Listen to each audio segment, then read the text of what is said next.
సాటి కులస్తులుగా నిన్ను చెప్పుతో కొట్లాక మా చెప్పులతో మేమే కొట్టుకుంటామరా యూజ్లెస్ ఫెలో బ్రోకర్ గా ముఖ్యమంత్రి గారు మీరు క్షమాపణగా మేము ఒకటే చెప్తున్నాం. మేము దయచేసి మీ సహనాన్ని మీ ఓపికని మీరు అద్దులు ఉన్నాయో కానీ మాకైతే అద్దులు లేవు. చాలా బాధాకరమైన విషయం. ఈ రాష్ట్రం కోసం నిరంతరం పనిచేసే మీరు మిమ్మల్ని ఇలా దూషిస్తా ఉంటే మేము చాలా బాధపడుతున్నాం.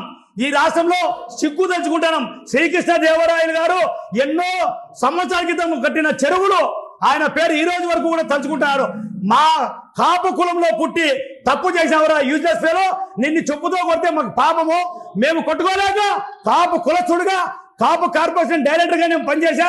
కాపు కులస్తునిగా నువ్వు చేసిన పనికి ఎందరో మహిళలు మేధావులు అంతా రోడ్ల మీదకి చెప్పులతో నీ చిత్రపటాలు కొడుతున్నారు. నేను కాపు కులస్తునిగా నేనే నా చెప్పుతో కొట్టుకుంటున్నారా యూజ్లెస్ ఫెలో.